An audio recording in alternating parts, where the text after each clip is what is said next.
Okay, hello everyone. So this is the first episode of our new movie podcast that me and Lucian are starting. And we're Yeah. going to talk about movies and we're going to talk about, working in film and making films and a whole bunch of other crazy stuff. So today we're going to review the new movie The Rental, which is a film directed by Dave Franco, and it's sort of like a thriller horror film. And it's so pretty much it's about these two couples.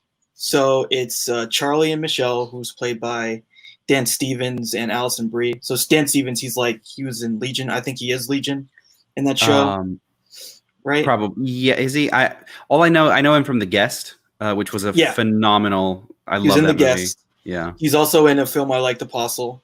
So he's been in some good genre stuff. Alison Brie is Alison Brie. We all know her, I think, probably. Sure. And she's also Dave Franco's wife. So there you go. And we can talk about how that relates to the film later. Yeah, we probably could, yeah. And so then the other couple is Josh and Mina. And I forget who Josh is played by, but Mina's played by... Jeremy Allen White. Jeremy Allen White, yeah. And Mina's played by Sheila Vand, who's a really cool actress. She was in... I think her biggest role was in A Girl Walks Home Alone at Night. I don't know if you've ever seen that. It's a really good horror film. Love it. Love it. Yeah. She's like a Persian American, so that was like about Iranians, so that kind of made sense that they got. But she's from Hollywood, so yeah. And Hollywood's gonna cast. Yeah. And so she was also in a movie that came out last year that kind of was premiered on VOD this year called The Wave, I think it was called. It was either The Wave or something else. I forget, but she was pretty good in it.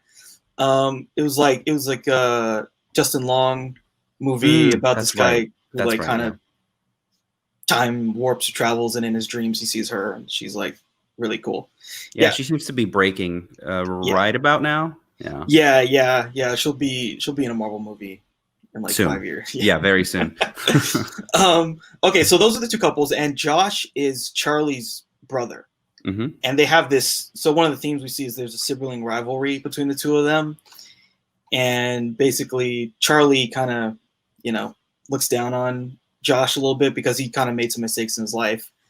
And so they're very upfront about that. They're right off the bat. The exposition hits, and it's like, he went to prison for this and that, and. He has temper problems. Can't control himself. Like in the second or third scene, they talk about he went to prison for beating up someone outside of his frat. So frat, beat up, prison.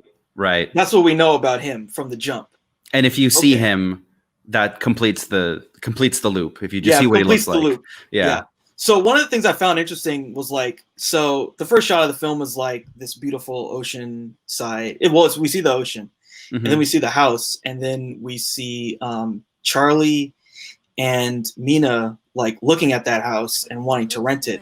Now, when the first shot of the two of them is they're very friendly.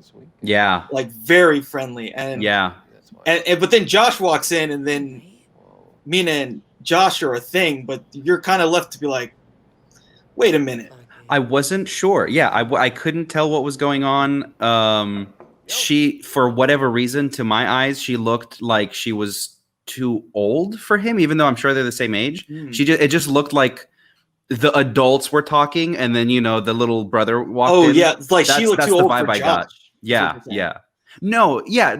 Correct for Josh. Yeah, but her and Charlie seemed. They seemed correct. They seemed like they were already a pair, and then the little brother walks in. He's asking for drug money or whatever. That's what that scene, that setup looked like to me. Yeah. Yeah, exactly. Yeah. So you're already at this jump. You're like, something is there's something between the two of them, between Charlie and Mina, for sure. There's something between them that's not being spoken about. And this other guy, I don't know, he's not being told something, basically. And so we kind of go in with the expectation, those two, something might happen. But then later we find out, that they're that Charlie's married to Michelle, and and you know, the other two, Josh and Mina, are a couple, and they decide they're going to go off on this like weekend, just a vacation thing. Vacation, yeah. And so they're going to stay at this place. So Mina and Charlie run this tech company, and they're pretty successful. Like they say they're getting Series C funding, which is pretty far along in the process for a company. Like you're basically, you know, established at that point. Yeah. So they're all going, and they get in the car, and then there's this scene where pretty much Mina talks about the fact that the people who own the house rejected her rental request. But they accepted Charlie's. And that was a kind of interesting, because basically she's like, these guys are garbage. Right. We shouldn't stay there.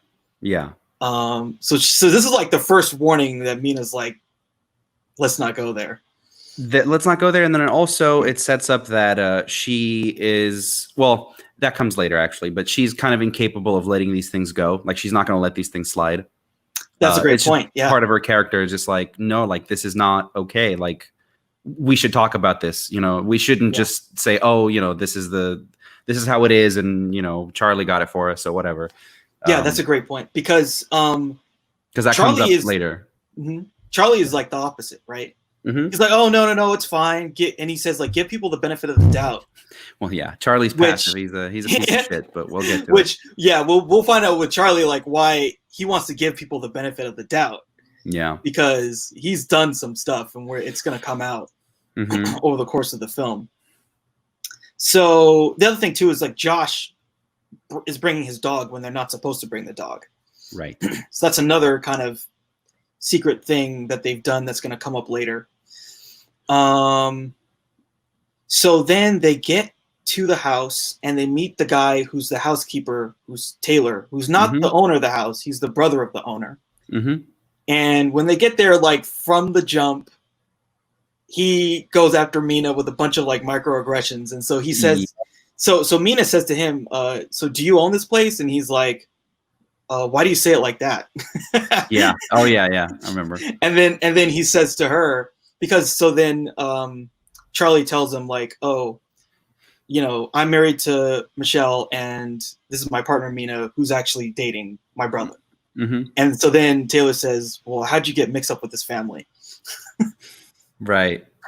which is actually, if you think about it, it's in the course of what happens, it's actually a fair question. Yeah. It is, but they go out of their way right off the bat to set up, I guess, how we should feel, but definitely how the characters feel about this guy, his kind of worldview, and the way that they set up this animosity between Mina and Taylor, and how everybody else is just kind of complacent with it. Yes, in a way. Yeah, everyone. I mean, I think Josh. So, like in the car, Josh kind of says, well, hey, this is bullshit. He backs her up. Right. That's true. He does back her up. Yeah. When he gets to the house. So after Taylor says that about how'd you get mixed up with his family, he takes the other two on a tour of the house. And then Mina and Josh are like kind of alone, and she's like, this is fucking bullshit. We're giving this guy our money. We should leave, basically. Right. And but then Josh is like, no, we're already here. Let's stay, blah, blah, blah. And yeah, I mean, it's like you're saying, it's setting up like they kind of should have listened to Mina like the whole time. Like some bad stuff, and they kind of just make her, you know, get thrown under the bus. Yeah, a little bit. I mean, it does assume a lot about like, well, if this guy is even, you know, if he's going to do this stuff, then automatically something bad's going to happen, because you know the type of movie you're watching. I didn't quite like that as much, because that just, you know, it makes you assume things about people. Yeah, it's a bit on the nose. It's a bit on the nose, yeah. This movie, like it actually sets up a lot of red herrings for us. It does. Like there's a whole bunch of things where it's like, oh, we're gonna make you think it's this. Without really, I don't think it really gives us any sense of like what the truth actually is. It just sets us up for something. And then sort of basically at the midpoint of the film, it's like, no, it's this. Right. but we'll get into it. But there's a couple things where we can kind of maybe know something else is up. But yeah, it's telling us this guy Taylor, he's weird, he's racist or something. Which is entirely, if we're gonna learn that in the first 10 minutes of the movie, Taylor is very clearly not gonna be the aggressor or the killer, right? Because it's too obvious. We've seen this movie. Yeah, it's super obvious. There's no way he was gonna be the one. He is the red herring right off the bat. Yeah. So that annoyed me a little bit. It's just like, I get it, he's a piece of shit, but you're doing this to mislead me, to misdirect me into thinking he's gonna kill them or something. Like, that's too obvious. Exactly. Yeah. And so like you were saying, Mina just can't not say something. Correct. She confronts him, and he's like, "Well, why didn't you accept my thing? Do you remember me, Mina Muhammad did or whatever?" Yeah. And and he's just like, "Look, if you want to cancel, you can cancel. If not, whatever." He leaves in a huff, and then he peels out really loudly when he. more just like telegraphing exactly to the nth degree. Yeah, just the caricature of this guy. Yeah. I mean, he may as well have just been like he drives by and you see a shot of the bumper sticker. It's like Trump 2020. Yeah. Like, really, come on, Dave Franco, make us hate this guy more. Yeah, really. So yeah, then. Like in the next scene, we get this this shot of Josh is like taking out his dog, and he like is playing with him, and then he finds this door, the secret little door, beneath like I don't know what you'd call it. Yeah, it's underneath the porch, I guess. Yeah. We're from California, so we don't get to see, or cities in California, so we don't really get to see, extravagant, well-built houses very often. Yeah, we all get to live in like a hovel, right, home or something. Yeah, in a hut somewhere. Yeah. So this is another like, ooh, this is creepy. Why is there this door here? Right. And Josh like, and we also get like a kind of like, goofy jump scare moment where Mina like comes behind him, and it's just like the most telegraphed jump scare of all time. I like this movie. Not to jump ahead, I liked it. I didn't like kind of the twist at the end and then how they handled that, but it was doing the things. It was doing all of the things. It was doing the genre things. It was doing like the cookie cutter thing. Really. The cookie cutter things. Yeah. Exactly. And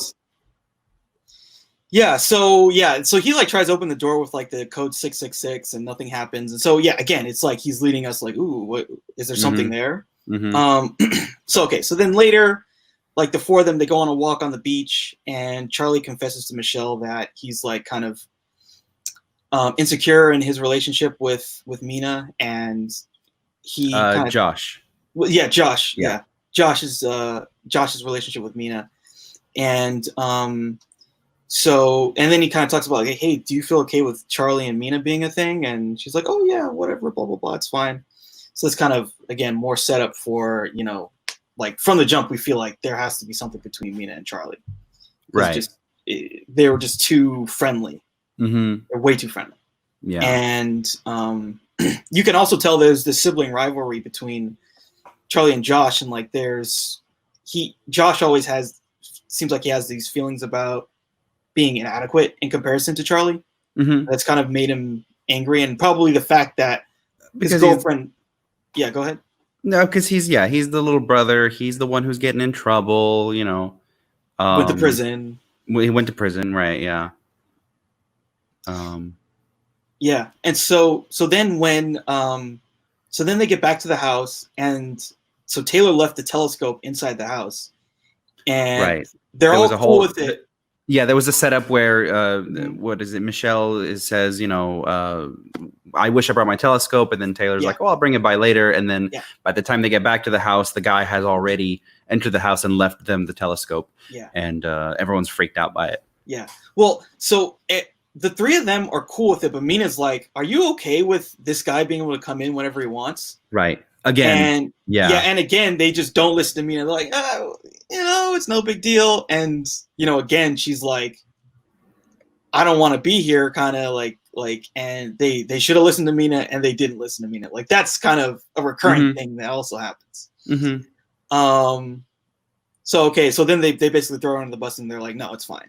You should stop freaking out. And so then later at night, Michelle brought some ecstasy. So everyone except Michelle does the ecstasy, and they all get high, and there's this kind of, they're dancing, and then Josh and Charlie start wrestling, and Josh pins Charlie, and he's like, yeah. just his little, just in case you couldn't tell the type of guy that he was. Frat dude wrestling other dudes, asserting his dominance, right? Also, again, that he's like, so he's on this, so Josh is like this, he's on the physical plane, and like Charlie's on the mental plane, like he's way smarter than him. So, but the only thing that he can kind of defeat him at is like being physically stronger. And again, just showing, these two, there's a bit of an animosity underneath.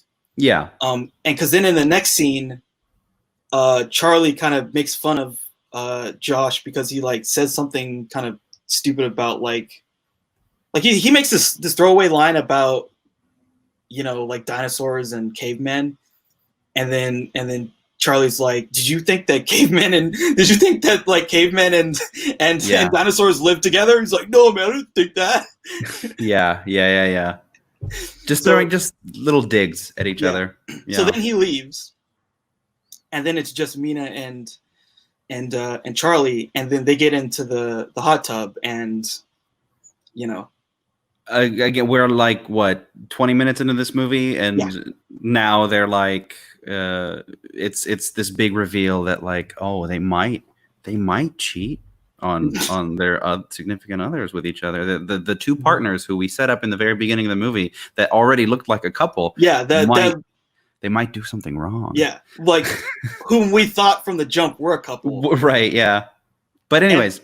Then they make out. And then, so Mina's kind of like, oh, this is wrong. She goes to take a shower, and then he comes in and he just, they have sex. Yep. And so, then we're like, oh, okay. I don't know. Did we see the camera in the shower at that point? No, not at all. No. Yeah.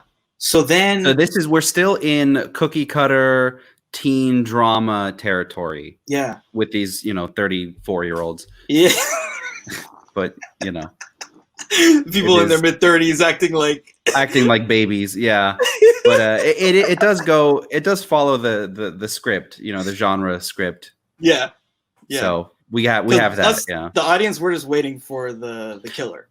Yeah, right. I mean, if you didn't tell me that this was a home invasion or like a thriller or something like that, at this point in the movie, I would imagine that the rest of the movie is just going to be these four people in the house airing their grievances and like crying about stuff, and then maybe some more social commentary peppered throughout. Because it does not feel like it's gonna turn into someone's going to kill them. It just feels like a very run-of-the-mill drama at this point. Yeah, run-of-the-mill drama with, like you said, it's like there's this Persian woman who's being attacked for her identity, and there's these three white people that don't really care. And so what does that say? But also, like, the one thing I do find interesting is how Mina and Charlie, their relationship on multiple levels, because she has the sense to know that things are inherently wrong.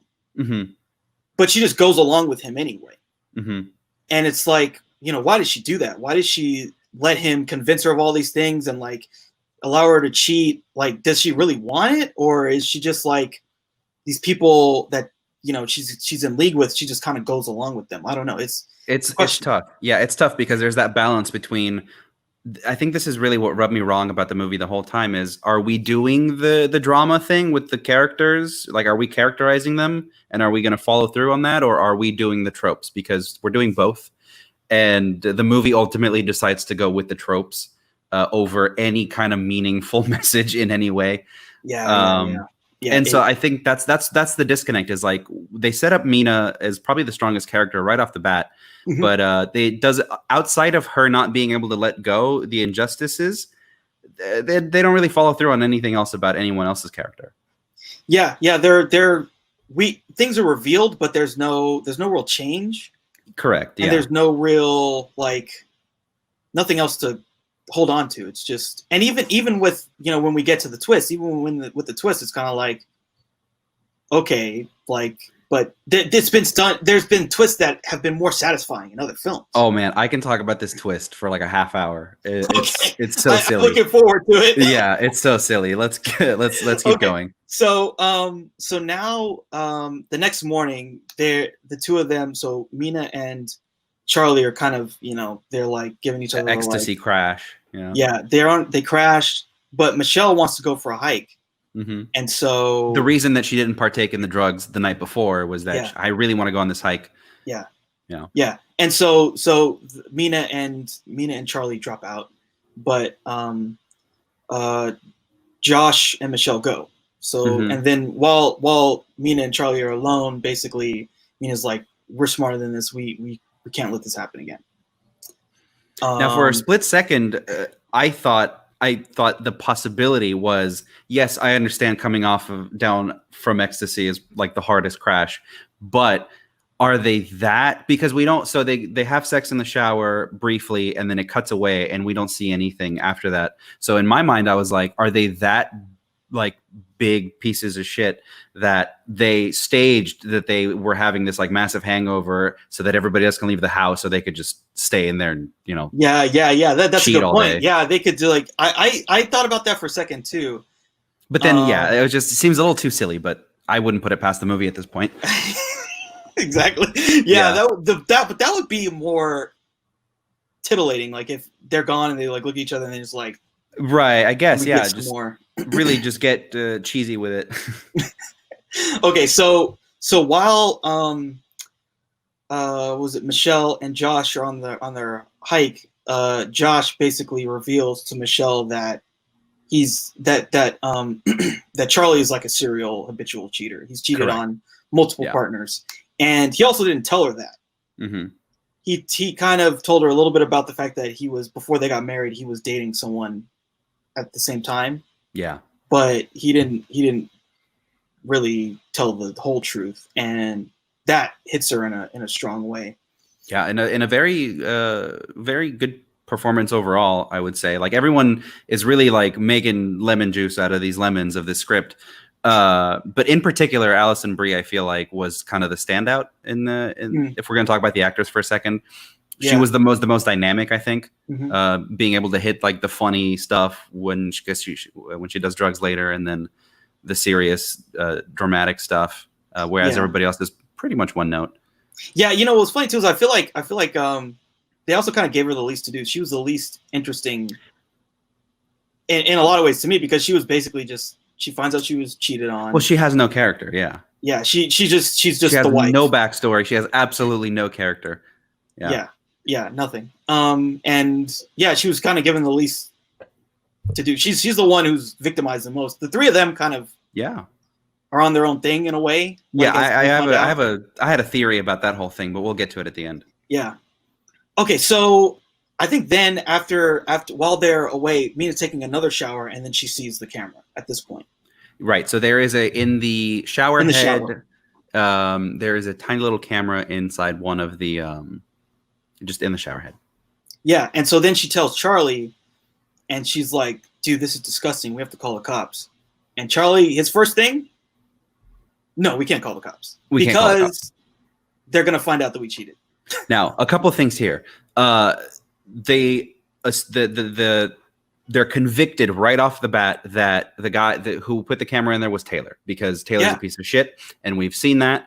And so, of course, Mina has her biases against him, justified, most of them, but nevertheless, they assume that this guy, on top of being a racist and just a kind of shitty guy, would also go to plant cameras in the shower so that he can record them, whatever. So they assume it's him, and so but then he says, "Let's not call the cops because the footage will get out there, or we'll have to tell our partners what happened."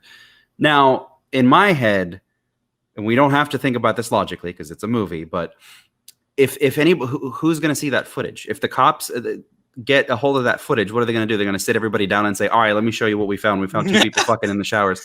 I don't think that's the case. Yeah, I feel like the case is that's a violation of privacy, and they would just destroy it. They would destroy maybe use it as evidence in a trial or something. Exactly. And even if I guess the only thing they're worried about is that Taylor would come back and say, oh, you called the cops on me. I'm going to tell the other. But why does he care? He doesn't know who's with who. I mean, he does, I guess. But like, why would he care at that point? The cops are already at his door. What is he going to do? He's going to martyr himself to go out and say, these two were cheating. This is where we fully slide away from the logical character-based stuff that I was talking about, fully into the tropes, into the silliness. The genre tropes. Yeah, it was definitely a bit of a stretch. I mean, I feel at least to me, that's what it was. To me, the only thing was like, we're starting to reveal these things about Charlie, about how he deals with these type of things that happen. He's like, okay, let's just bury it. Yeah. Let's not talk about it. Mm-hmm. That's how he deals with things. Yeah. And, and again, that's why, to me, the one of the more interesting things about this film is like the Charlie and Mina relationship, because he convinces her to do all these dumb things. He does. Like, that's the whole film. Is like, it's like, dude, this guy's racist. Oh, it's fine. You give people benefit. This guy, he can get in whenever he wants. Oh, it's fine. Don't worry. Someone's recording us. We need to fucking call the cops and leave. Oh no, it's fine. Like, I think that's say just nothing. I think that's just the movie working. I don't think it has anything to do with the stuff that they set up. I think that's just, we need to get from point A to point B. Yeah. We need these characters to be dumb in this situation in particular. Yeah, there's a lot of stupidity. I think that's, because you're right. I do think they have some very solid stuff going for them, but they just choose at every turn to be this movie. Yeah. Okay, so then Michelle and Josh get back. Michelle gives Charlie the cold shoulder. And so then she's like, hey, I know that, you cheated on the person before I was with you. Like, blah, blah, blah. She confronts him about it. And then later that night, she's like, hey, I want to do some drugs and have fun, Michelle. Yeah, well, because Michelle has been the one who was just put in the corner, basically, by everybody. And she's like, well, fuck you guys. I want to have some fun. This was the whole plan. She wanted to do the hike. So her expectation was, I'm not going to do drugs on the first day, but I'll do drugs on the second day because I want to do a hike. Mm-hmm. And then they were all supposed to do the hike. That didn't happen. Right. She gets stuck with Josh. And then on the next day, they're all supposed to do drugs together, and then they don't. She's the only one doing them by herself. That's another silly thing was the four of them were at the table the first night when three of them do drugs and Michelle doesn't. And I think Charlie says, we'll wait. It's not a big deal. Let's all go on the hike tomorrow and we'll wait. And then we can all do drugs the next day. She's like, oh no, I don't want to be a burden. You guys have your fun. But that ended up just ruining everything for her, didn't it? Yeah. That one decision. Yeah. If she would have just said, okay, thanks for waiting, then we can all do drugs the next day, none of this would have happened. Yeah. I think that, again, that's just the script moving things along. Yeah, I know. And also, like, the cheating wouldn't happen either. Mm-hmm. Because when this dude does ecstasy, he just has to. Exactly. Yeah. He's one of those.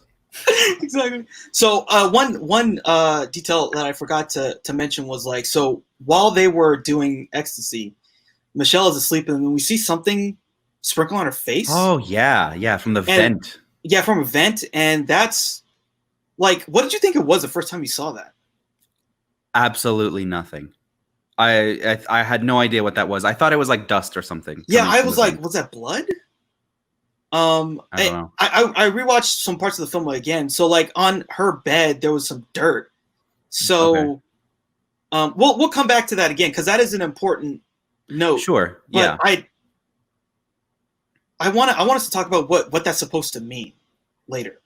But I filed that one away. I threw it away. I thought that was just a little tension building scene. Yeah. Really, it was supposed to mean something. It was supposed to mean something. Was and I'll talk about what I think it's supposed to mean. But so that was something that there was foreshadowing.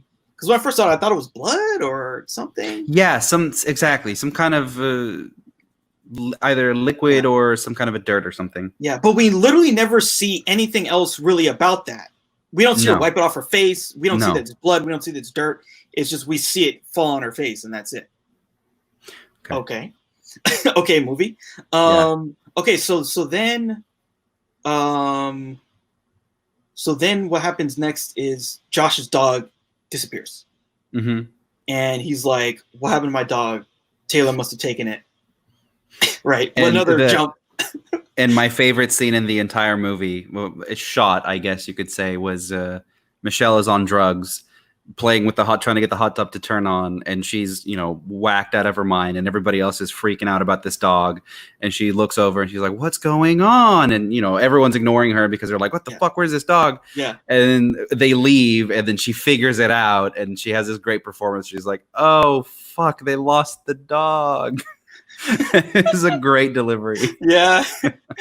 Yeah, that was a good moment. Like, Alison Brie high is fun. Yeah, just drugged out. We need more Alison Brie on anything. Ecstasy, Yeah. Molly. Just give me more of that. Yeah.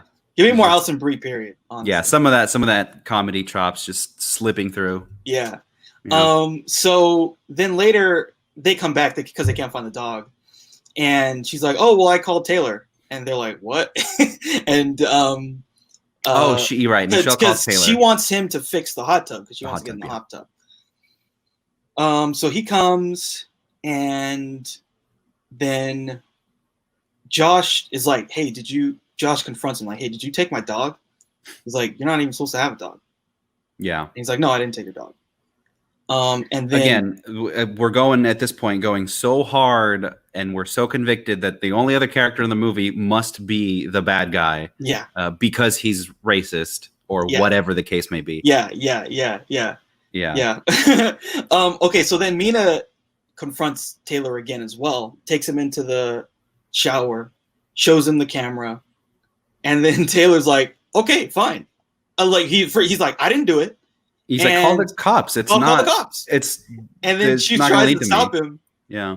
And Josh comes in and he does his thing. He does his thing. Yeah. His backstory finally pays off in that he rushes in and he just beats the shit out of this guy.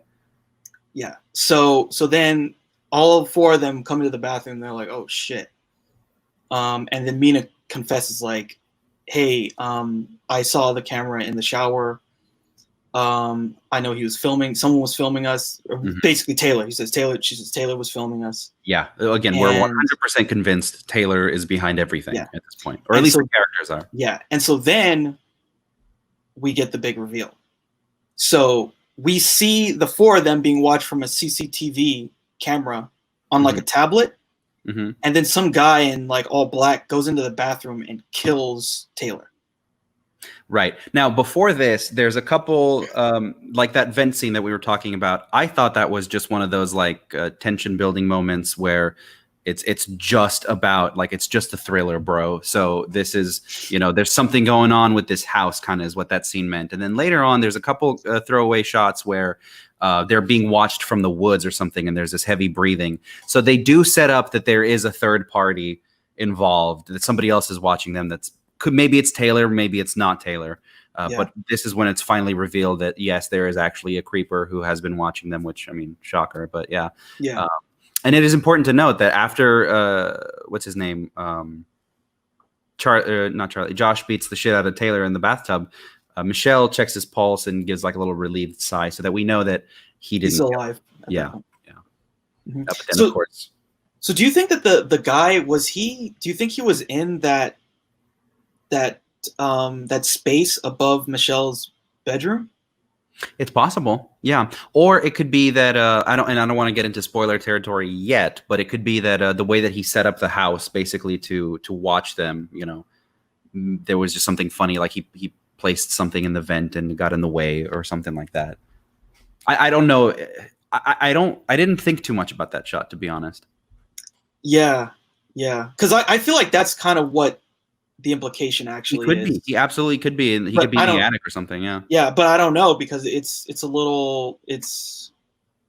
not clear. It's not really. It's not clear. Yeah, you're right. The more I think about it, the more out of place it is. If I didn't think about it, it was just another thing. Something's going on with this house. Something is not 100% correct.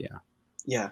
So okay. So then, after this mysterious guy kills Taylor, they go back. They go back into the bathroom and they find him dead. And they're like, "Ooh, the ish hit the fan." Like we killed someone. Yeah. Well, Josh killed someone, and they saw it, right? And, right. But then again, Charlie's self-defense is going, and he's like, we gotta bury this somehow. We gotta frame him. We gotta frame him some way and make it seem like he killed himself. Yeah. So he's like, okay, we throw him into the ocean. Mm-hmm. And Michelle's like, we can't do that. Michelle is hard against all of it. She's hard pass. Very much the straight man of the movie, the most logical, the most logical of all of them. Yeah. I think Mina had the right instincts, but the wrong target. But both of those, they should have listened to the woman for sure. So we could just say that. The three of them basically conspire. Okay, we're gonna just make up some shit and throw this guy off into the ocean. So they grab his body, and Michelle's like, I want to have none of it. So she goes by herself into her room, and the three of them carry his body, and they throw him. And so Lucian, what happens when they throw him off the cliff? They go to throw him off the cliff, and instead of him falling all the way down this cliff, which is pretty much sheer, there is a rock sticking out of the cliff that they didn't see. That they could have gone either left or right to avoid it, but nevertheless, the guy hits a rock. So now he's like, I don't know, 20 feet down on a rock, just kind of splayed out. They literally like impale this guy on the one rock. Like you said, if they were a little bit to the left or a little bit to the right, he's in the ocean. Right. But they throw him onto this rock. He's impaled there. So what is the next thing that these brilliant people decide to do? They decide to throw more rocks at the guy on the rock that is impaled on the rock. He's stuck to the rock, but they decide to throw rocks at him, boulders, things like that, to try to move him off of the rock. So they try to throw rocks at this guy to get him to fall off and fall into the ocean. Yeah. And now, if he was supposed to be drunk and fell into the ocean, if that was their story, couldn't he have just fallen onto that rock? Yeah, isn't that kind of better? Because then that explains it. Yeah. He got drunk, he fell, got impaled, and he died. Yeah. What's the problem? He doesn't. Do we need to not see the body? Like, are we really assuming no one's ever going to find this body if he hits the ocean? Like, yeah. I mean, they're thinking about it now. So the other thing too, I'm just thinking of like, there's this really goofy movie that Michael Bay did. I forget what it was called, but it was about these South Florida guys who owned a gym.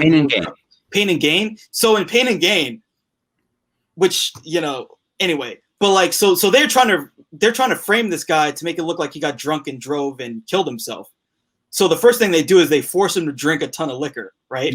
Yeah. And then they make him like accelerate into something. Yeah, they make him They get in the car. They make him. They like basically plaster his hands to the steering wheel. Yeah. They did none of that. They didn't try to make him seem drunk. They didn't try. They even like a scene where they pour alcohol on him or something. Yeah. They said he must have alcohol in his system because I think he made like an offhanded comment about like, oh, I drink at night, or oh, it's just me and my bottle, I think is the line. And they're like, yes, he was drinking tonight. Therefore, he has alcohol in his system. They'll figure that out.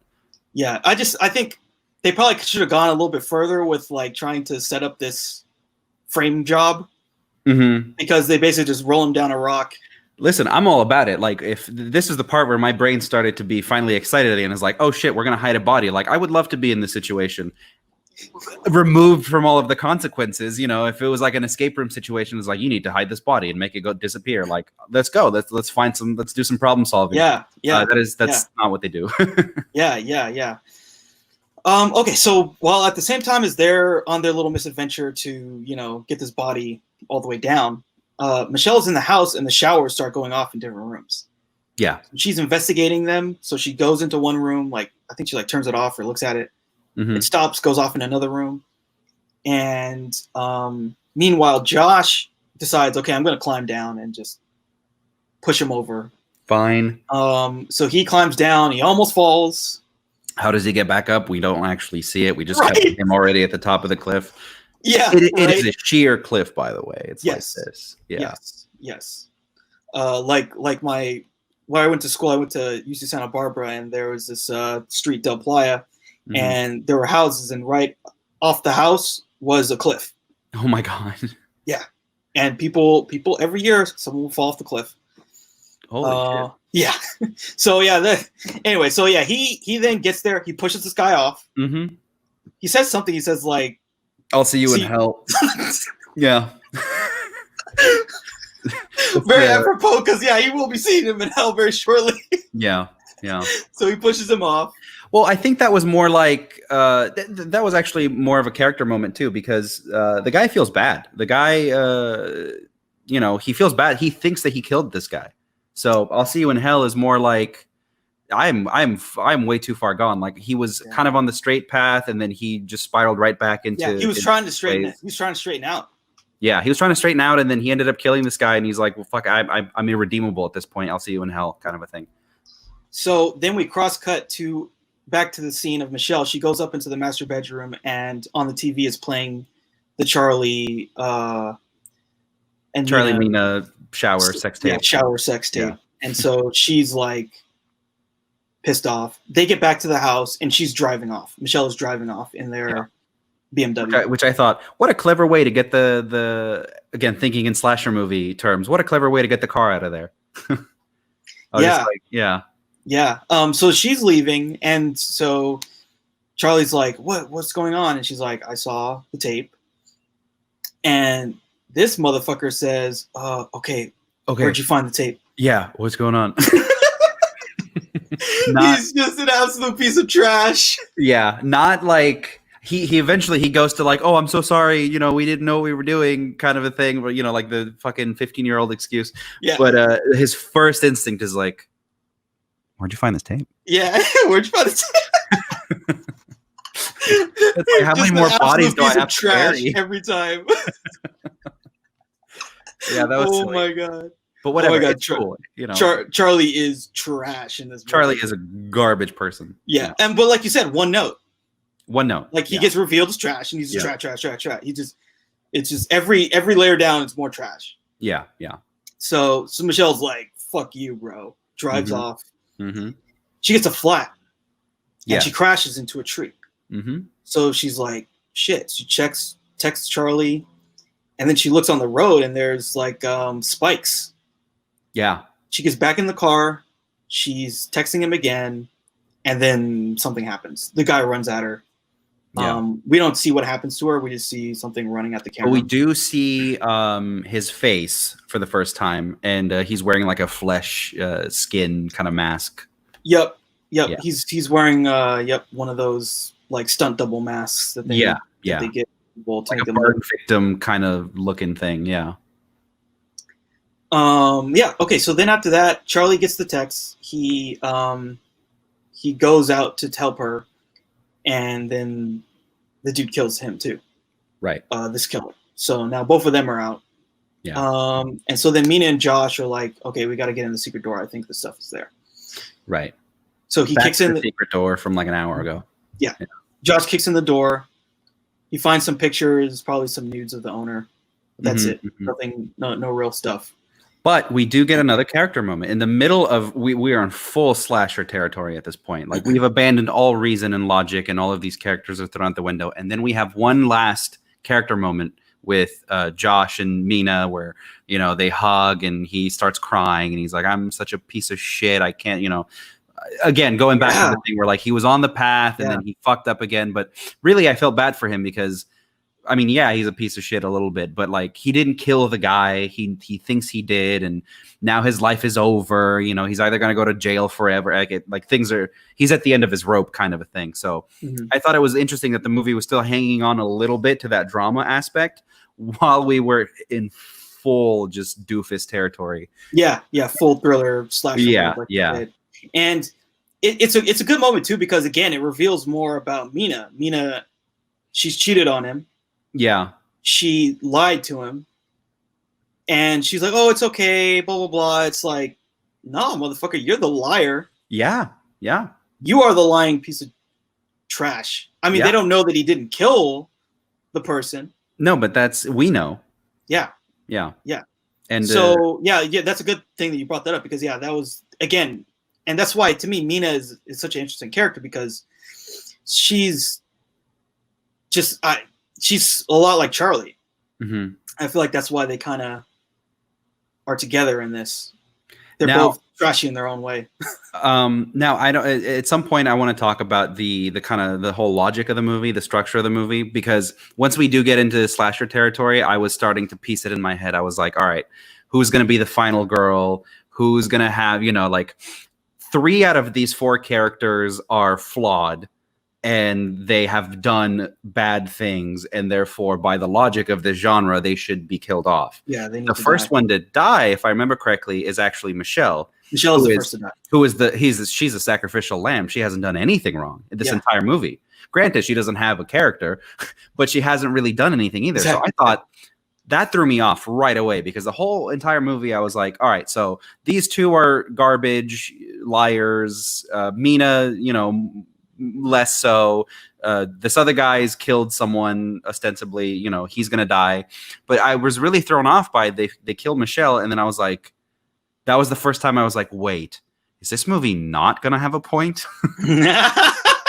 That's what because even the shittiest, the Halloween 5 or whatever, someone makes it out at the end, and it's usually someone who has something to live for or learns something, and like they have some kind of personal drama. The slasher shit happens, and then at the end of the movie, they realize, I'm going to change something about myself because I made it through this experience. I thought that's where this was headed. And once, Michelle dies, I was like, all right, so Mina's going to be the final girl. Yeah. Yep. But what happens? So, after they find nothing in the secret door, Josh gets a text. And then he goes up, and Mina's like rifling through some stuff, and then he's like, "Hey, I got this text. Like, what is this?" And it was from Charlie's phone, and it was like the audio of them talking, of Charlie and Mina talking, saying, "Oh, this can't happen again." He's like, "What does that mean? This can't happen again?" And then there's another text like from Charlie's phone of like the shower photo. He's like, "Bro, what the fuck? Why does he have this?" What's funny to me is that after all of it, again, after we have his little character moment where he's like, God damn it, like I really should make better choices. Immediately after he gets that text, he runs through the house and he's like, "You're going to send me this shit and then hide? You piece of shit." And it's like, hold on, are we playing hide and seek, or are we trying to survive fucking, Yeah, anyways. No, that's definitely like. That was so silly. Talk about like building up your character and then immediately like just tearing them down. I think if whoever the hell made it to 50 minutes into this video, if there's nothing else to take away from this movie, it's we're building characters and then we're tearing them down in the name of the genre. That's how I would describe it. Yeah. So like you said, he gets the audio, then he gets the text of the picture, then he gets the video of them having sex. Yeah, and he just starts running around the house. Yeah. Where are you, bro? Like, blah, blah, blah. And then literally looking in closets for his brother, as if his brother's just pranking him. Like, I'm going to send you this text of me fucking your girlfriend. I'm going to hide. Ha ha. Like, it's so silly. It is absurd, actually. If you think. And then what's crazier is in the closet is the killer. Yep. The killer's in the closet, and the killer pops him upside the head. Shout out to Halloween. So the killer pops him upside the head. And I think Mina sees it, and she's like, "Ah!" and she runs away. Josh, his one last heroic effort, he like grabs the killer, and then the killer bashes him in the head with a hammer, kills him. But at this point, even after all this shit, I'm like, okay, fine. We're just gonna commit to the slasher film thing. We're just gonna fuck all the character stuff. We're just gonna commit to this. Mina's gonna be the final girl. She's gonna, end up killing this guy somehow. Yeah. So Mina's the final girl at this point. The killer goes up the stairs to see where she's at. He looks down the balcony. He sees a shoe. He thinks, okay, she ran away. He goes, leaves. She was hiding. So she tries to run out of the house. I think she has someone's keys or something. The keys to the truck. To the truck, to Taylor's truck, I think. Yeah. So that's her plan. She goes out of the house. We get another jump scare. The killer comes at her, grabs her. She stabs him in the head, right? She stabs him in the face with a screwdriver or something, and then she rolls down some stairs. Shout out to that whoever did that roll. Yeah, because that did not look fun. No, it's basically it was like a slapstick roll. It was a little bit because the person stopped at first, and they're like, "Nope, I got to keep going," and they just kept rolling. Exactly. Yeah. Like they probably had a chance to save that, but she just went for it. She went for the roll, and that foggy. Yeah, there's a lot of atmosphere, which is cool. So then what happens while she's running? Well, so it's established that it's a very foggy forest. You know, I still, at this point in my head, I couldn't quite get over the fact that, again, she rolls down the stairs and then this guy is full on running and she's just kind of limping at because she rolls her ankle or something. Mm-hmm. But she's way ahead of this guy. Very foggy forest. You know, you can't really see what's going on. She's running. We're following her. And then she falls off a cliff. She falls off a cliff. She just disappears. She falls off a cliff. Yep. She gets deleted.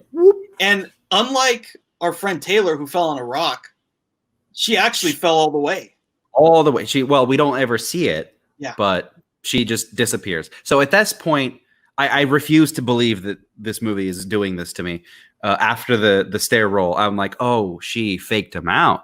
You know, she went down the cliff, but she's like holding on to something that she's going to pull him down or something like that. What happens? We find out that the killer set up all these cameras, all this equipment, all this stuff in their Airbnb. He put a Wi-Fi device in Michelle's room in that little space in the attic space, yeah, in the attic space there. And this guy has basically been watching them. It had nothing to do with anyone who owned the house. He just went there, set everything up, waited for them to come, and then tortured them and killed them. Yeah. Now, there was a moment where I was wondering, before the reveal of this guy, or maybe before the ending of the movie, I was thinking maybe it's the brother of Taylor because he owns the house. Maybe this is what he does. He traps people in this house. So what is revealed, the twist of the movie, spoiler alert, he's just a serial killer who is completely unrelated to these events. And he does this. He rents a place. He kind of sets up all of these cameras and all of the surveillance equipment so that the next people who rent the place, he's able to basically survey them and torture them and fuck with them and do things like that. He also dupes the keys to the house. Correct. He has his own key. So he has his own key to get in and out of the house. Yeah, so that's kind of his MO. But the last 10 minutes of this movie are we throw away this story. All four of our leads are dead at this point. And we throw it completely away to follow this guy's MO, basically. And that's it. That's the movie. That's it. And then we get, like, during the credits scene, we see him do the next setup. He meets with this woman. He sees the place. We see the CCTV footage of them. Of them being watched. Yeah, we see the next family. Yeah. And then we get this ominous scene where it's just this woman sleeping. There's a camera watching her, and then dude jumps out and he's gonna go for her. And that's the movie. Yeah. So tell me how you felt about this twist, if you could call it that. Well, if it was two different movies, you know, I would be cool with it. I thought at first it was just taking me for a roller coaster that I didn't want to be on. I thought at first it was going to be a drama, you know, with some of the tropes, and then it went to all of the tropes, and then I was like, okay, fine, it's just a shitty slasher movie now. And then it went to actually none of that matters. It's just a guy, which I'm into. If we were to make a movie following this guy. But we were following these other four characters who none of them learn anything and they don't get any kind of resolution to the characters. They just die. Yeah. So I don't know what the point of the movie is. I don't know if the movie is saying that, like, sometimes, you know, it's just senseless violence. Sometimes it's just this maniac. But I don't think there is a point. That's a great point. Like, the theme, non-existent. It doesn't exist. Yeah, that's my main problem with it. And listen, I don't need Friday the 13th or Halloween or any amount of shitty slasher or home invasion movies to have a point. But it needs to have something. It needs to have at least one of the characters needs to come out learning something. And none of that happens here. I mean, is this supposed to be like a setup for a franchise, or like what? Why would we have this kind of an ending? Now, I can draw a little bit of a parallel to another movie, the shitty movie like this called The Collector, right? Have you seen it? Yeah, we'll talk about The Collector. I actually like The Collector, personally. I like it too. I almost put it on my list. But so, you know, but that got launched into a... it got launched into a kind of franchise where the first movie doesn't, like, there's a lead character who makes it out at least, but it's really about the collector. It's about the killer himself. Yeah. So if we're going to make another movie about this serial killer dude that, like, basically, you know, booby traps houses with cameras, we Airbnb killer. But then it's just weird to me that the first hour and 10 minutes of this movie, they're really investing into these characters, and then they just erase them. Yeah, especially because, like, even somewhere like the characters have like a negative arc, at least we get a payoff at the end. This week we don't get any payoff with any of them. It's just our last girl falls off a cliff. Everyone else has one note. They're scummy. Yeah. Three of them are scummy, basically. 3 of them are scummy. Yeah, there's really no reason. She's the first one to die. The best person's the first one to die. There's no reason to kill her. Yeah. Yeah. So yeah, totally. I think, my main takeaway is that this movie kind of just should have just settled on a thing. It should have just settled. Do I want to make this a stylistic thriller? Do I want to make this a drama about, you know, racism, sibling rivalry, whatever? Or, you know, like, what is it? What am I making? That was kind of my main problem. Yeah, and I think a good I think the collector is such a good thing for you to bring up. It is on my list, I'll just say. But is it? Okay. Yeah, but I think the reason why is, like, so first off, the collector is a more interesting character. Like, within the least, you see the collector and you're intrigued about, okay, you learn about him. It's really creepy. There's something there. There's a character there. Like, the collector keeps all these, like, animals. Yeah. Like the spiders and shit. And it's, like, really weird. Yeah. And also in that film, the protagonist is a real person. I mean, they don't do a great job of setting him up, but, you know, okay, this guy, he's in trouble, but he wants to get out. He's trying to do good. He's trying. Yeah. He's trying to do the right thing. He gets stuck in the scenario he doesn't want to be in, and the character reveal is that he's actually a good guy. He's actually going to put himself in danger to help people that are not his family. Yeah. And this, it's like 4 people. 3 of them are kind of scummy. They cheat. They lie. They're all dead. One falls off a cliff. Yeah. Like, in a way, I think he's trying to do something, right? He's trying to subvert, and I fucking hate this term, but subvert expectations, right? You thought this was going to be something, and then actually it's not, because sometimes, you know, shitty things just happen for no reason. Yeah. But it's just weird that it's pulling us along with these genre tropes and these drama things to have it lead to nothing. Yeah. That just kind of rubbed me the wrong way. Yeah. All right, cool. So, like, so I guess the last question I want to ask about the film before we go into our next section is, like, and before we do our rating, is like, so what does this make you feel like Dave Franco as a director? Like, do you feel like he's someone that creates a real artistic vision? Or do you like, what are your feelings about him as a director from watching this film? I didn't get the sense that he quite got this one. Like, there was a cohesive vision to it, because, again, it just kind of flip flops all over the place. But what I do think he does have going for him is a consistent visual style. I like that about this movie.